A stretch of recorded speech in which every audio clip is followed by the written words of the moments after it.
Hello everyone, welcome to the channel. It's George again. Today, I have a video installing an Electrorad Aeroflow.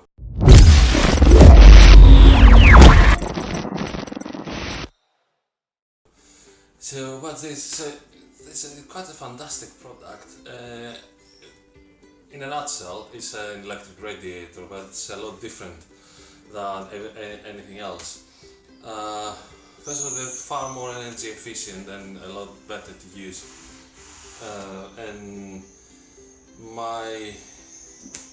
for me, the big thing with them is that they are direct replacements for storage heaters. So if you have that old, bulky, ugly storage heaters, those Electrorad Aeroflow is a fantastic replacement. It costs less than a traditional storage heater. Also, you don't have to leave them overnight to charge, and then they give the heat in the morning, and then you go to work and you come back from work and your house is still lukewarm at the best, and in very cold days it's freezing cold and you have to spend even more of your money heat up your home. This job is a student flat. It doesn't have any heating at all, so that's a brand new installation, and I'm gonna install the model is the AF05, which is 2 kilowatts. So it comes in a flat pack, like an IKEA kitchen. I already have cut the straps. So you open it, installation manual, and also has all the operation manual in German, English and French. German is on the top because it's a German product. You can never go wrong with German products, to be honest with you. So let's put this on the side. I'll do another video how to program it. And it has the mounting brackets, so those they're going on the wall, and the bases. Those mounting hooks, which they actually hold the radiator in place. As I'm installing them, you see what they are. And wall fixings. It's a bit surprising, pleasantly surprising, that those quite decent fixing. Most of the times when we install different things and they're coming with manufacturer supply fixing, they tend to be really poor quality, and we end up using our own. In this occasion, because it's gonna be mounted on a plasterboard wall, those fixings are not very good for plasterboard, but for solid wall they're fantastic. So I'm using those grip it fixings, which I love them when I have to install something heavy on a plasterboard, even from the ceiling. They're fantastic. Each one of them can hold up to 93 kilos. So do the times 4 is 2 times 9 is 36. So in total it's over 360 kilos, and this rides about 70. So I can even hold myself on the top of the radiator. So what I did, I'll send it between that socket over there, and this one is the spare, which will fit the radiator, and I'll send it between those two so it make it look nicer.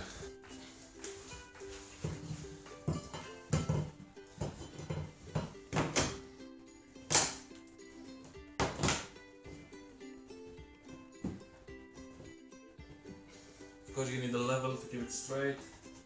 So one mark here, another one over here. That's straight, that's straight.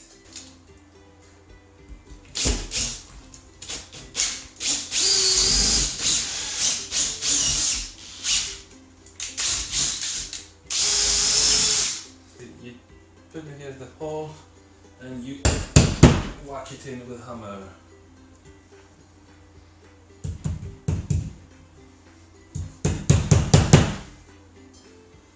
So this has to go, this part is always going on the side of the wall, so it goes like this. So, yeah, see it?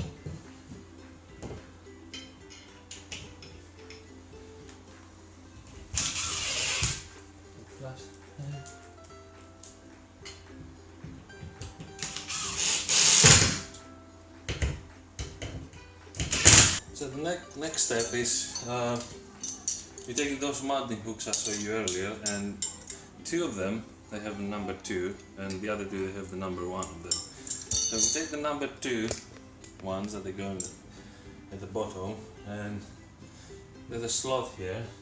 There's one here, one from the other side. So the next step is the one where we take all the heavy load. So be careful if those radiators are a bit heavy. So sometimes you may need an extra hand.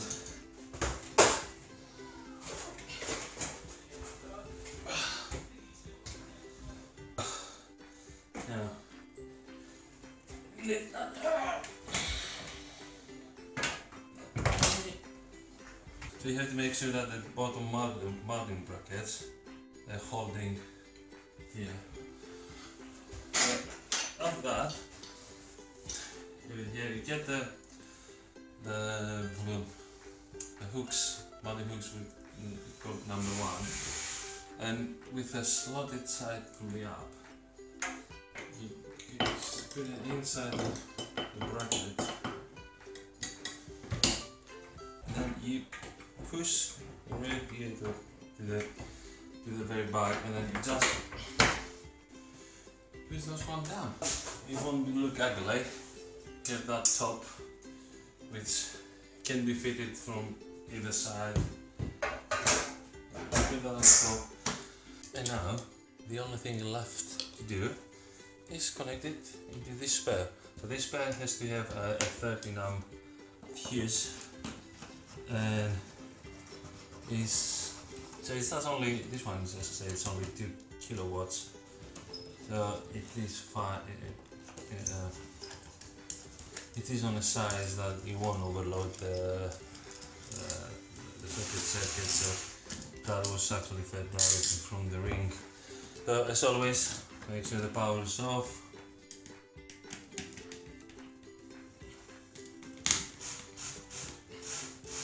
So with the flex, you have to shorten it out, because you shouldn't tuck it behind the radiator, because it can be overheated, and actually that all the manufacturers will tell you don't tuck it behind the heater. If you leave just a little bit, that's fine, that's always a little bit of slack. Measure it roughly down here, cut it out. I have this wire stripper. I had it like for donkey's years, since I was first got qualified, and it's a great tool if you have to strip around cables. So look at that, fantastic.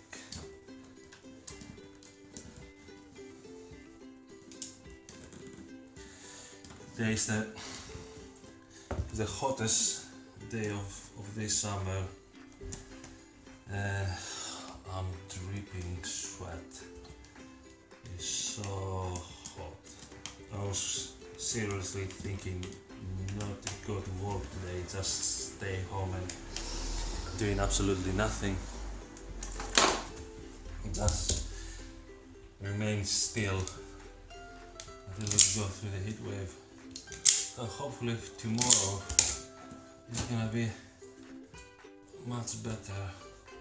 So the temperature will start dropping a little bit. I think today we're looking something of about 36 degrees Celsius. So you have just to suffer in silence, or not in silence, but just we have to suffer it through, isn't it?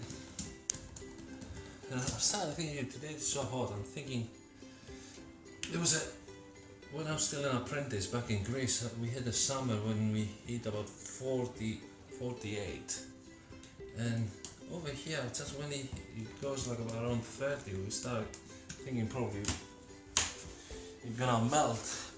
And it's really interesting how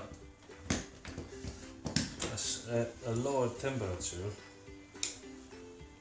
in the UK feels like if we have, when we hit about 28-30 degrees here in the UK, it feels like when we had like 45 back in Greece. I know a few of my friends, my UK friends, that are right now in Greece, and they're quite loving it, but I never got well with the heat, to be honest. Probably I might be more of a Brit than a Greek. So that was it, guys. Hope you enjoyed. Have a look at them, they're fantastic products. I hope you enjoyed the video. Please like, comment and share the video, guys, and subscribe to the channel, of course. Until next time, be safe and enjoy your life. Bye.